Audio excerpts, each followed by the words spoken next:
조국 전 장관의 부인 정경심 동양대 교수의 재판에서 검찰과 재판부가 서로 고성을 주고받으며 충돌했습니다. 검찰의 공소장 변경 허가 신청을 법원이 받아들이지 않은 이후 양측의 갈등이 깊어지는 양상입니다. 나이트 포커스 김성수 시사문화평론가, 김병민 경희대 개건 교수와 함께합니다. 안녕하세요. 안녕하세요. 김성수입니다. 네. 자, 오늘 이례적으로 검찰하고 재판부가 고성을 주고받으며 감정 싸움을 했다고 하는데 어떤 일이 벌어진 건가요? 일단 지난번 공판 준비 기일에 검찰에서 그 공소장을 같이 통합을 시켜달라. 그래서 1차 전체 기소를 갖다가 1차 처음에 냈던 기소장과 나중에 냈던 공소장을 함께 통합시켜달라고 했는데 그걸 재판부가 불허했죠. 네. 그리고 나서 또 계속적으로 그 피고인 쪽에게 그 증거 자료와 관련돼 있는 그 수사 기록들을 보여주지 않고 있어요. 그러다 보니까 이렇게 되면은 보석을 검토할 수도 있다 이런 얘기를 했죠. 그러니까 이런 내용들이 사실상 굉장히 불공정하게 재판을 진행하고 있다라고 항의하는 그런 이유서를 제출을 한 겁니다. 검찰 측에서. 그리고 그거를 또 재판 공판 기일 이번 재판이 열렸을 때 그걸 또 읽으려고 했는데 충분히 그 사항을 검토했고 우리들도 공정하게 진행이 되었는지를 다시 한번 살펴보겠다라고 하면서 발언 기회를 주지 않았죠. 그렇게 되니까 거기에 대해서 계속 항의를 하면서 서로 고성에 오가게 되는 그런 상황까지 치달하게 된 겁니다. 그러니까 이제 그래픽 보시면 진격의 검사들이라고 저희가 제목을 달았는데 말씀하신 것처럼 이제 재판부가 공정하지 않다라는 이유서, 진술 기회에 대해서 요구를 했는데 재판부가 기회를 안 주니까 이제 검사들이 반발을 한 건데 네. 법원에서는 그 검사들에게 발언 기회를 안 줘도 괜찮은 상황인가 보죠? 그러니까 여기에 대해서 검사들이 충분하게 의견을 낼 수 있는 기회들을 좀 줬었어야 되는 것 아니냐라고 하는 의견들도 있습니다. 네. 왜냐하면 검사들이 얘기하고 싶었던 부분들은 두 가지인 것 같습니다. 지난번에 얘기했던 이 공판 조서라고 하는 재판에 관한 기록들을 얘기하고 있는 공판 조서가 있는데 여기 두 가지 부분이 누락됐다는 겁니다. 첫 번째는 여기에 대해서 검찰이 이런 공소장 변경에 대해서 불허하게 되는 내용들에 대해서 검찰이 강력하게 항의하게 되는데 그런 내용들을 바로 이 공판조서에서 누락을 시켰다는 게 첫 번째 주장이고 두 번째는 법원에서 수사 기록을 검찰이 제대로 보여주지 않게 되는 복사하지 않게 됐을 경우에는 정경심 교수 측의 보석을 고려할 수도 있다라고 하는 얘기를 하게 되는데 이 또한 여기에 대한 공판조서에 들어가 있지 않다라는 게 검찰 측의 주장이거든요.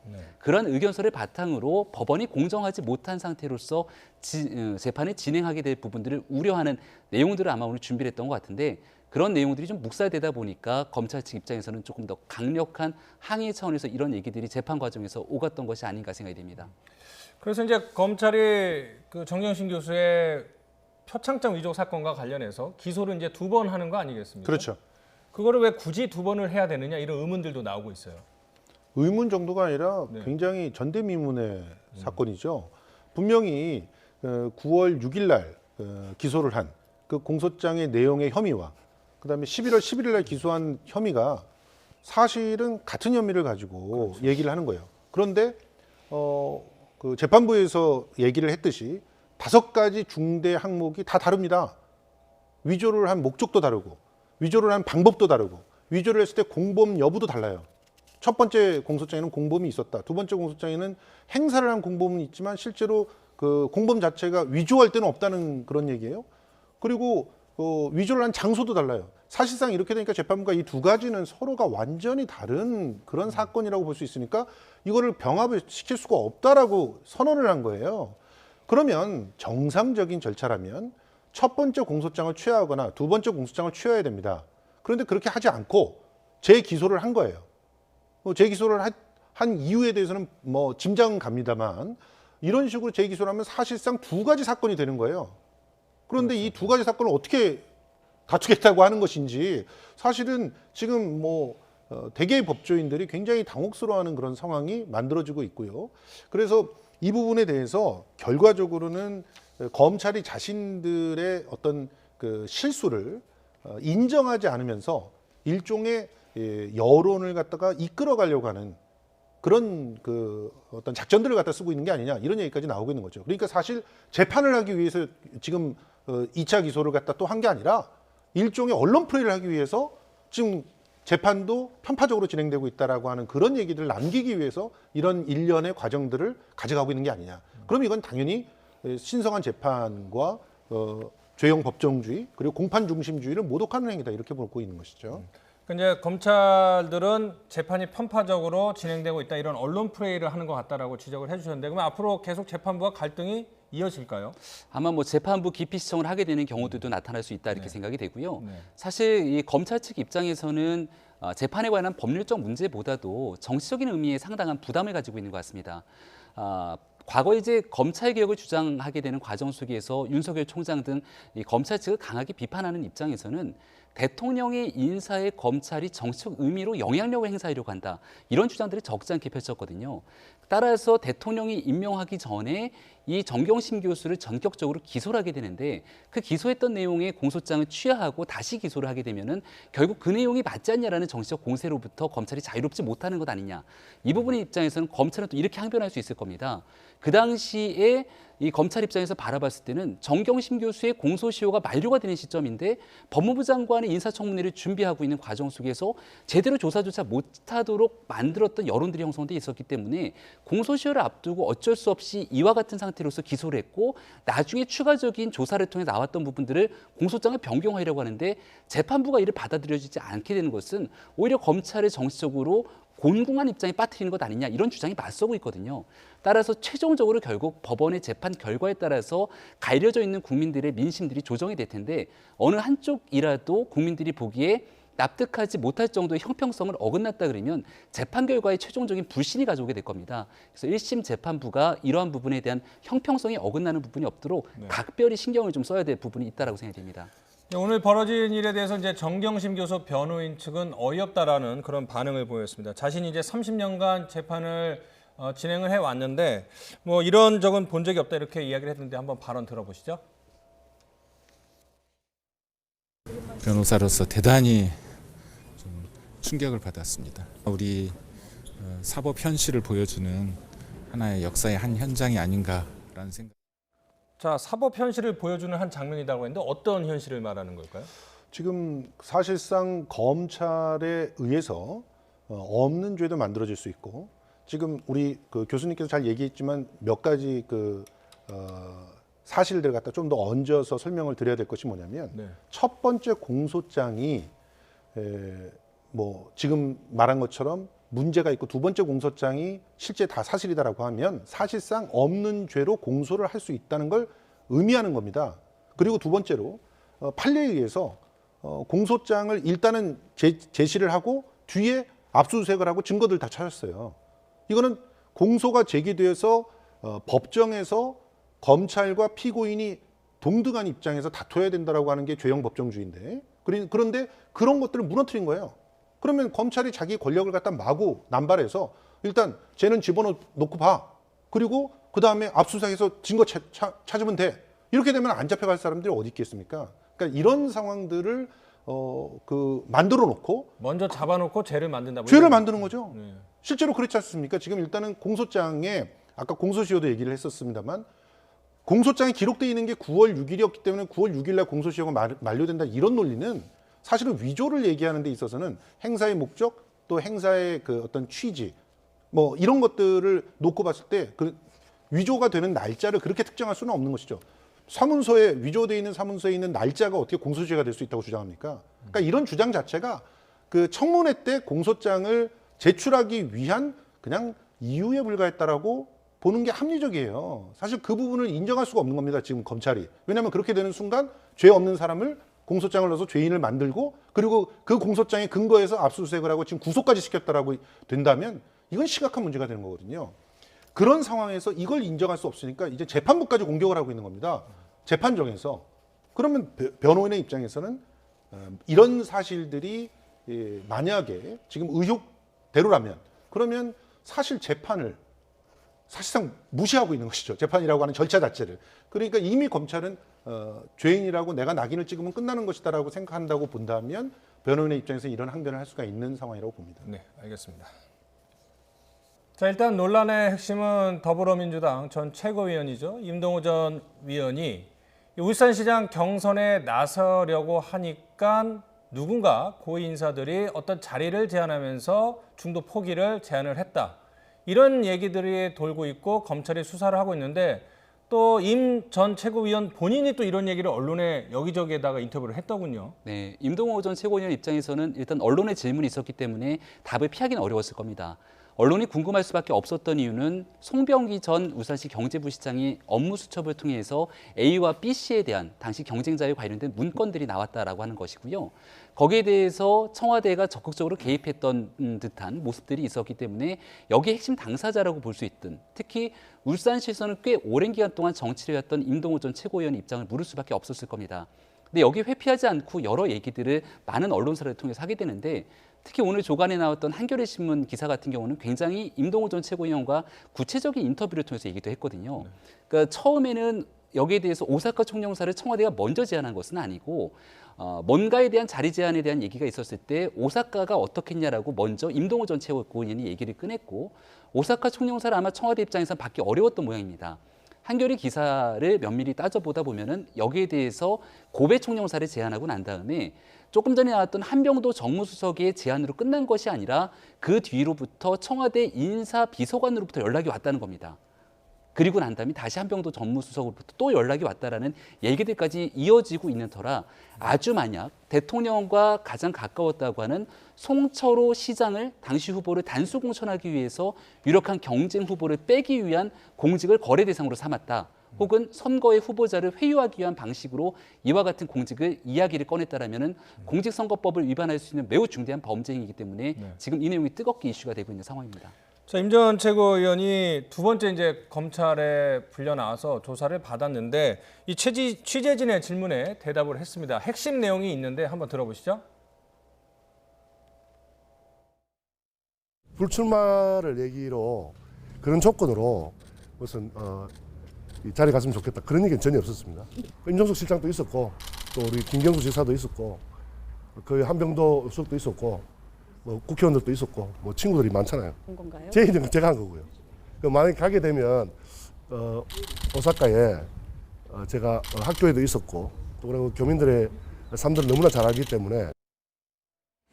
자, 임 전 최고위원의 진술을 그대로 보자면 임종석 대통령 비서실장, 김경수 경남지사, 한병도 청와대 전 수석 모두 자신의 친구들이다. 친구들끼리 자신의 그러니까 임 전 최고위원의 미래나 이런 거에 대해서 이야기를 한 것이다. 뭐 이렇게 설명을 하고 있는데 어떻게 보십니까? 예, 실제로 그 말씀하신 한겨레 기사에도 그런 부분들이 충분히 거론이 돼 있었어요. 그러니까 의혹이라고 하는 부분과 그리고 실제 지금 인터뷰 등등을 통해서 밝혀진 내용에는 약간의 거리가 있습니다. 어떤 면이? 예. 그 거리라고 하는 것은 뭐냐면 자리나 이런 부분에 대해서 오가는 그런 그 과정이 공식적인 통로나 혹은 은밀한 어떤 제안의 자리나 이런 게 아니었다는 거죠. 실제로는 친구들끼리 편안하게 만나서 얘기를 할 때 최고위원이 끝나고 나서 뭐 할 거냐 이런 얘기를 하면서 오간 얘기들이라는데, 그런 얘기가 아무리 그분들이 나름대로 의미 있는 자리에 있는 사람이었다고 한다고 하더라도 공식적으로 뭔가를 제안하고 거기에 대해서 공식적인 답변이 들어오고 한 것이 아니라고 한다면 이걸 가지고 뭐 어떤 근거로 삼아가지고 범죄까지 얘기하기에는 굉장히 무리가 있다라고 하는 생각이고요. 예. 기본적으로 지금 이 임동호 최고위원이 이번 인터뷰를 통해서 세 가지를 명확하게 하고 있잖아요. 청와대에서 그 불출마를 그 조건으로 해가지고 자리를 제안한 거 아니다. 그러면 범죄가 될 수가 있는 게 아니죠. 그리고 청와대가 먼저 자리를 제안한 것도 아니다. 그런 얘기를 했었고요. 그리고 지금 보면은 그 자리에 여러 사람들이 같이 있었다. 여러 사람이 같이 있는 자리에서 그런 은밀한 거래 얘기를 하겠습니까? 선거법이라고 하는 게 명확히 있고 그 사람들이 선거를 한두 번 치른 사람들도 아닌데요. 그러니까 그런 부분들을 고려한다면 의혹은 의혹으로 그칠 가능성이 높지 않을까 이렇게 보고 있습니다.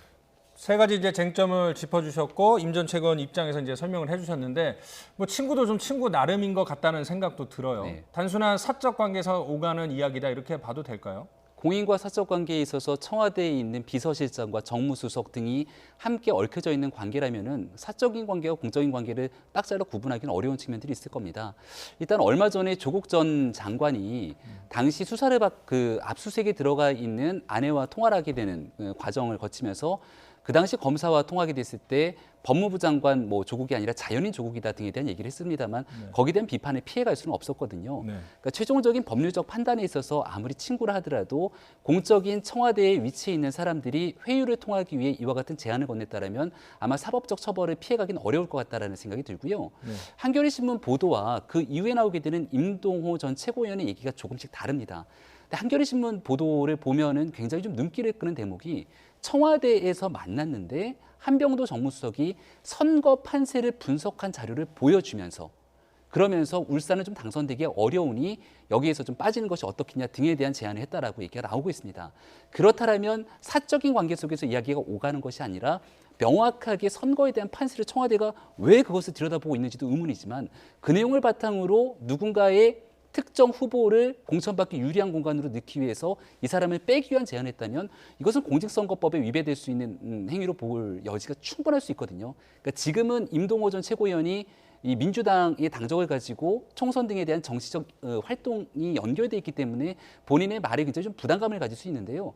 앞으로 검찰이 조사나 추가적인 수사를 진행하는 과정에서 총체적인 내용과 진실이 드러나게 되면 과연 어떤 말들이 임동호 전 최고위원이 쏟아냈던 수많은 말 중에 어떤 말이 진실인지는 곧 밝혀지지 않을까 싶습니다.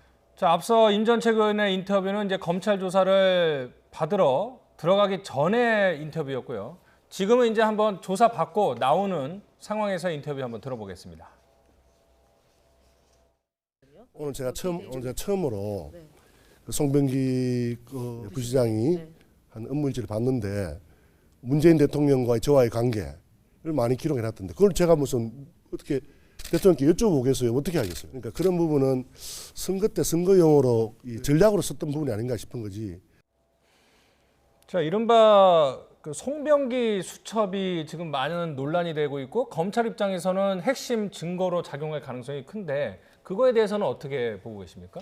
기본적으로 그 여러 매체에서 송병기 수첩에 있는 내용들이 흘러나오고 있는데 아주 구체적으로 어떤 내용이 논의됐다라거나 뭐 이런 것들이 아닙니다. 대부분 그 기록해 있는 일자 그리고 그때가 어떤 일들이 있었는지 이런 것들이 추론에 의해서 맞춰져 있는 것인데 과연 그런 것들이 증거 자료가 될 수 있는지는 좀 더 들여다봐야 될 것 같고요. 네. 실제로 중요한 것은 거래잖아요, 거래.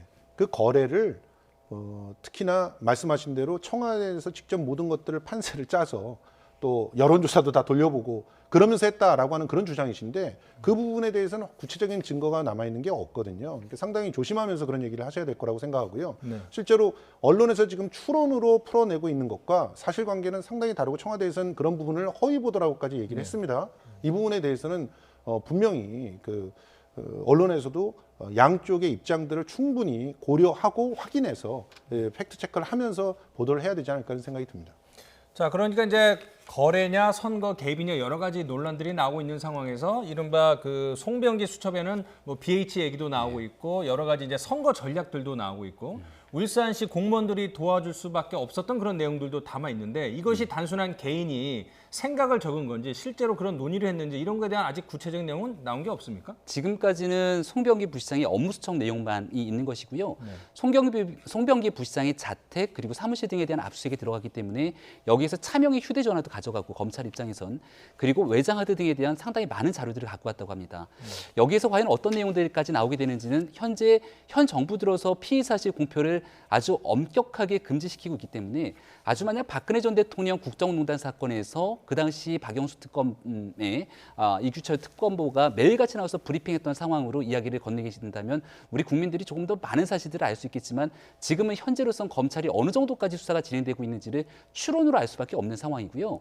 다만 제가 조금 전에 말씀드렸던 한겨레 신문 보도 같은 경우는 한겨레 신문이 추론으로 쓴 것이 아니라 이 임동호 전 최고위원과의 면담을 바탕으로 적시된 내용이기 때문에 거기에 보도된 내용은 임동호 전 최고위원의 진술과 맥이 닿아있다 볼 수가 있는 것이거든요. 다만 이 내용이 신문에 나왔던 보도 내용과 언론의 여러 인터뷰 내용 과정 속에서 말이 조금씩 바뀌고 있기 때문에 과연 그 말의 핵심 진위가 무엇인지 파악해야 되고 이것이 이거 하나로 끝나는 것이 아니라 이 사건이 시작됐던 처음의 계기는 결국 청와대의 하명수사 논란으로 이어지지 않습니까? 이것이 한두 건이 아니라 특히 송병기 부시장이 청와대 행정관을 만났던 여러 가지 사건들이 같이 맞물려 있기 때문에 청와대를 향한 의구심은 훨씬 더 증폭될 수밖에 없는 것이 상식적인 측면이 아닐까 싶습니다. 의구심이 이제 증폭된다고 하셨고 언론에서는 계속 연이어 이제 의혹 보도를 하고 있지 않습니까? 예. 이게 뭐 오늘 같은 게 이제 김기현 첩보문건 그런 사건도 있었는데 청와대에서는 일부 언론 보도에 대해서 이른바 단독 보도죠. 뭐 독이 든 사과니까 함부로 받지 마라 이렇게 얘기를 했는데 이런 자세에 대해서 어떻게 보세요? 그러니까 지금 그 서로 보는 시각이 굉장히 다르죠. 네. 김병민 교수님께서는 지금 그 나와 있는 그런 보도들에 대해서 굉장히 신뢰를 하고 있는 것처럼 보이지만 네.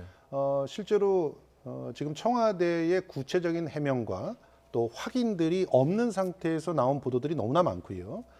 물론 청와대에서도 그 사실관계를 전부 다 얘기하지 않을 수도 있습니다만 네. 그렇지만 양쪽의 입장을 확실하게 같이 그 반론을 갖다 제시해 주는 것이 올바른 기사 쓰기라고 알고 있는데 그런 기사들이 그렇게 많지는 않습니다. 그러니까 청와대에서는 그런 얘기까지 하는 것인데 몇 가지 사안을 갖다 보더라도 그렇습니다.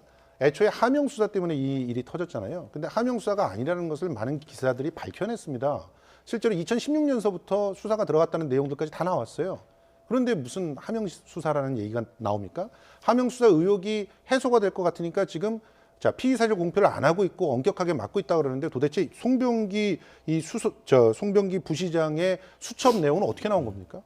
검찰이 아니면은 뿌려줄 수가 없어요. 그리고 검찰이 어느 한쪽에 하나만 그러니까 그 어느 한쪽에 하나만 딱 전달을 했다. 그러면 똑같은 내용이 나올 텐데 굉장히 다른 매체들마다 다른 내용이 나오고 있어요. 조금씩 나눠주고 있다 이 말씀이신 거죠? 그렇죠. 그러니까 이런 식으로 기사를 쓴다.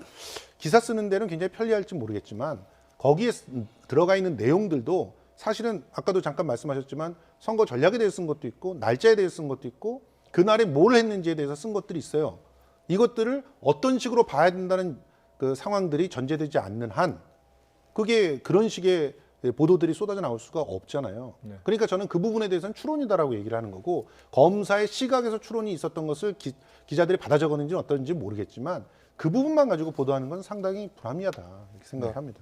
언론의 기본적인 입장 그리고 언론의 기본적인 역할이라는 것은 살아있는 권력에 대한 견제와 감시의 그런 역할들을 다 해야 됩니다. 근데 이 내용 모든 것들이 팩트 사실로 밝혀진 것들에 대해서만 보도를 할 수 있다라고 한다면 충분하게 근거 있는 의혹에 대해서 얘기하지 못하게 하는 언론의 굉장히 합리적인 비판에 대해서도 재가름 누리는 기능들을 할 수 있다라고 하는 그런 우려 섞인 말씀을 드리지 않을 수 없고요.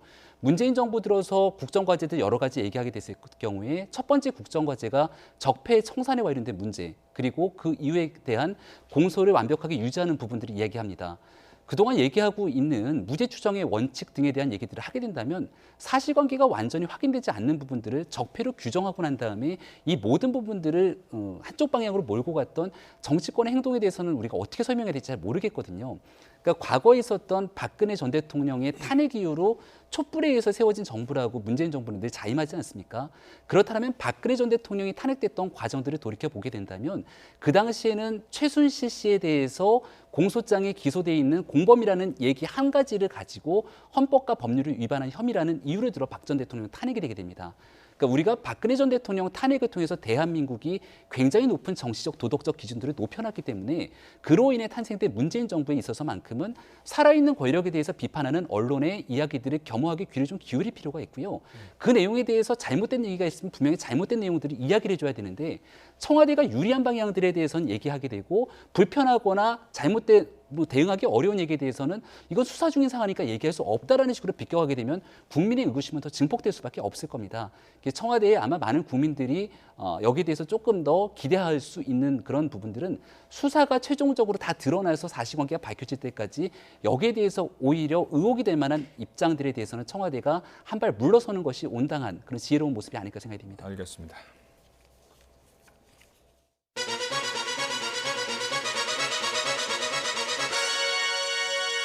동일 언론사에 반복되는 편파 왜곡 보도에 대해서는 1차 경고, 2차 경고, 최종 3차는 감진 아웃제를 도입해서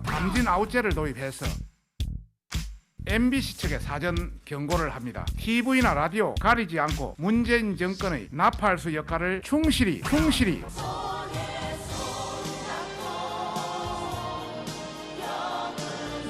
총장님, 대통령들이 무당으로 원래는 뭔가 취재하고 하는데 그러나 우리 자유한국당에서 확인 절차를 밟았는데 우리 당 행사를 방해하고 정상적인 취재를 하는 우리 측 당원들이 궁금해하는 유튜브 방송을 하는 그것은 안 된다는 얘기죠. 그분들을 방해하고 그분들과 트러블을 만들고자 하는 좌파 그 유튜버들 그분들을 통제해 주세요. 자유한국당은 국민들이 이미 자유한국당의 삼진아웃을 선언했음을 깨닫는 게 필요합니다. 감사합니다.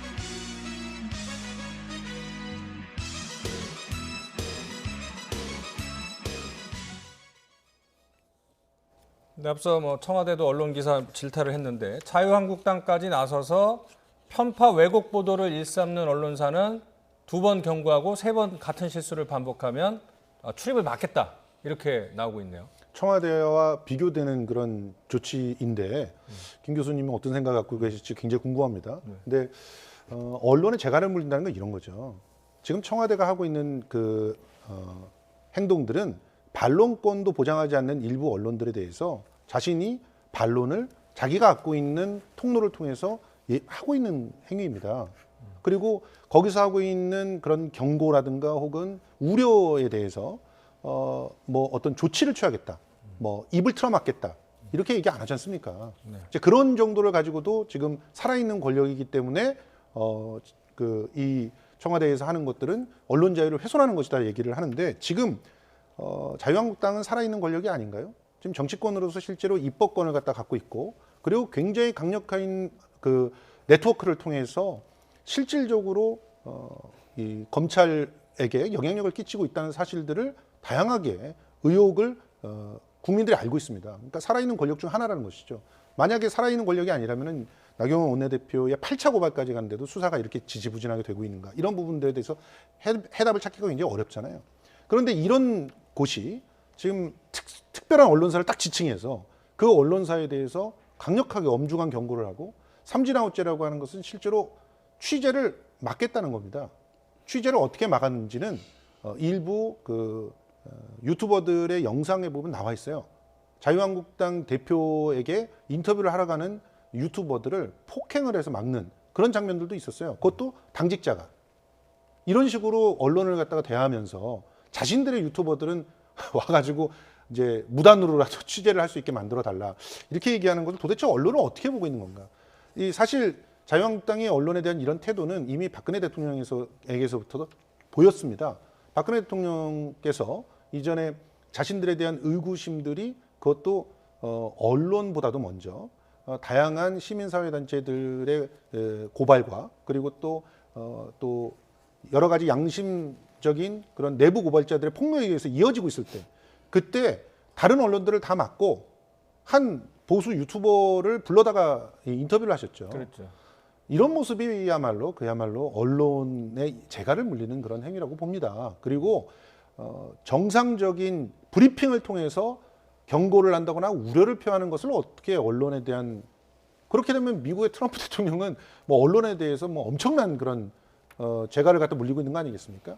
실제로 우리나라의 언론 자유도는 전 세계 41위를 차지하고 있을 만큼 자유로운 언론 활동이 지금 보장되고 있고 이전의 정부에 비해서 20계단 이상 상승했잖아요. 그런 것들을 본다면 지금 현재 누가 언론 자유를 막고 있는지는 자명한 사실이라고 봅니다.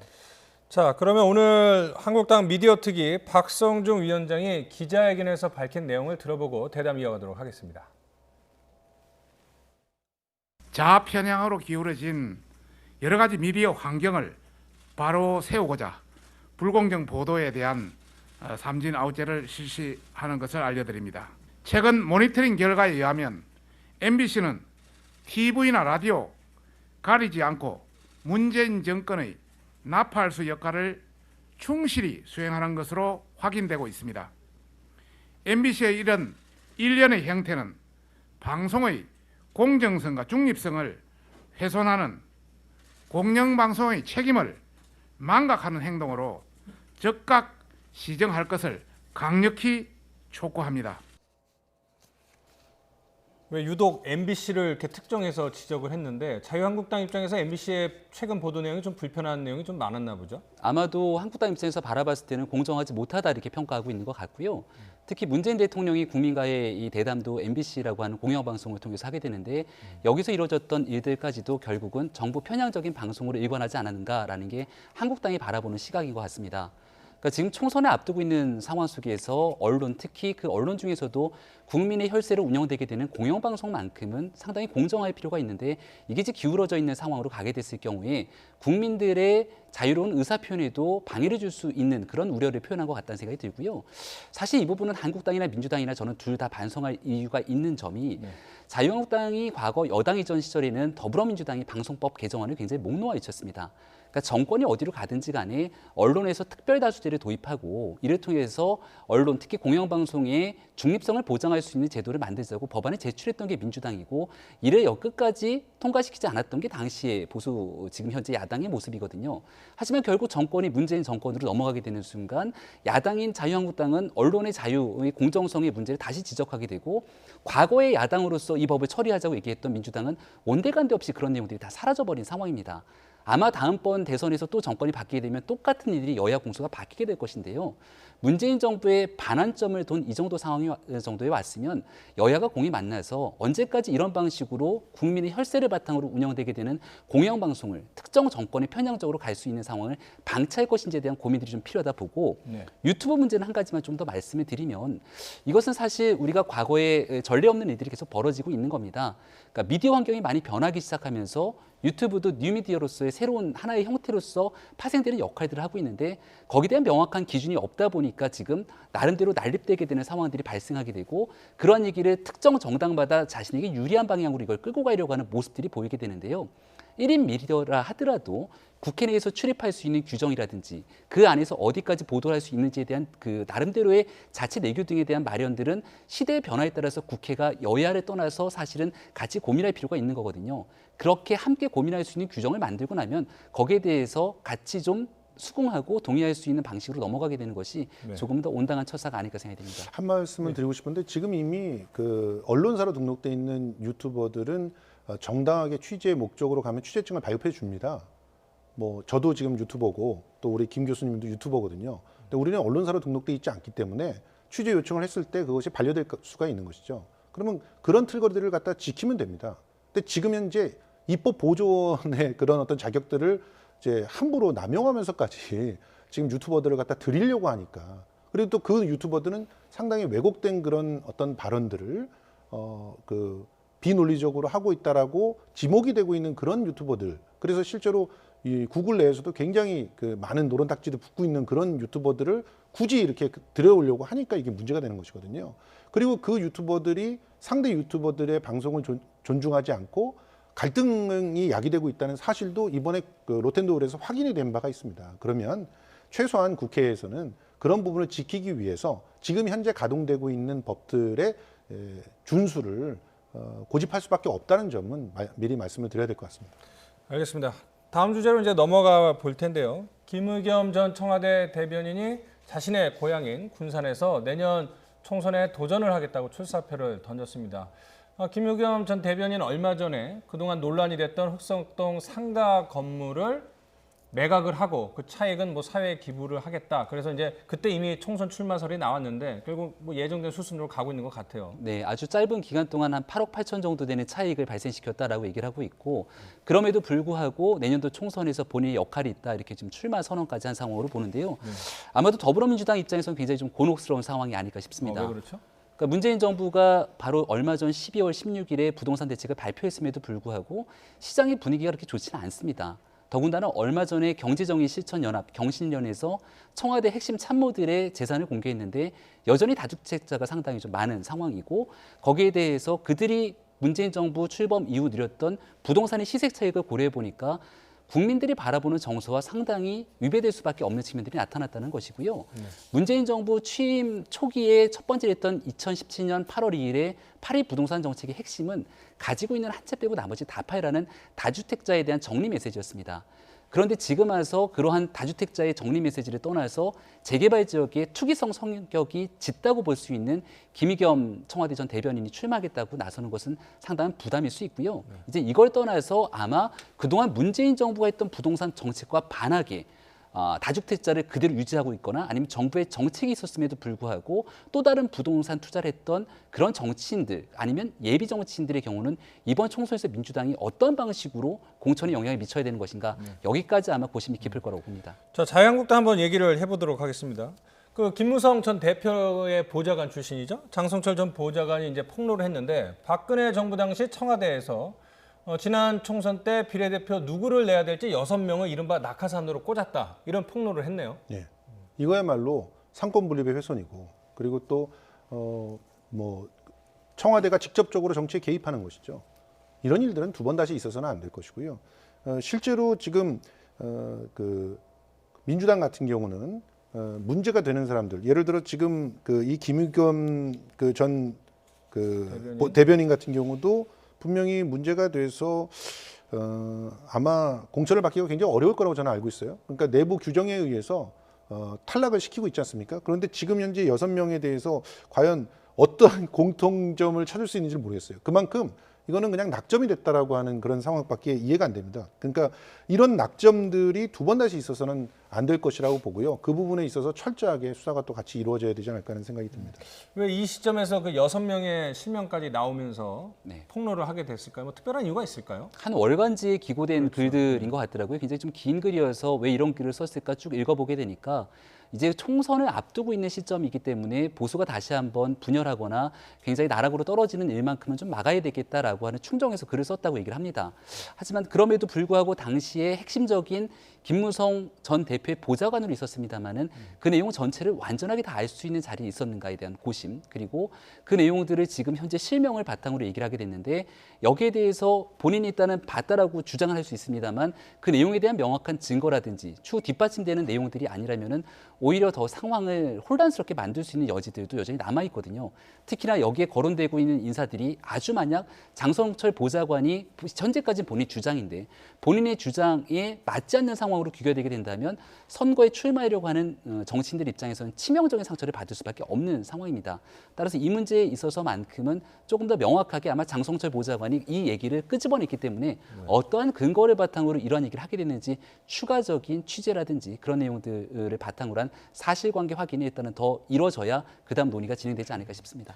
어쨌든 그 이름이 거론된 6명 중에 이제 5명은 비례대표 당선권에 들어가서 지금 의정활동을 하고 있고 네. 사실 이제 박근혜 정부 당시에 이른바 살생부도 돌지 않았습니까? 그렇죠. 예, 그런 것들이 계속 논란이 지속이 되고 있군요. 그렇게 정시를 하셨다는 거죠. 지금 이게 한두 번 나온 얘기가 아니지 않습니까?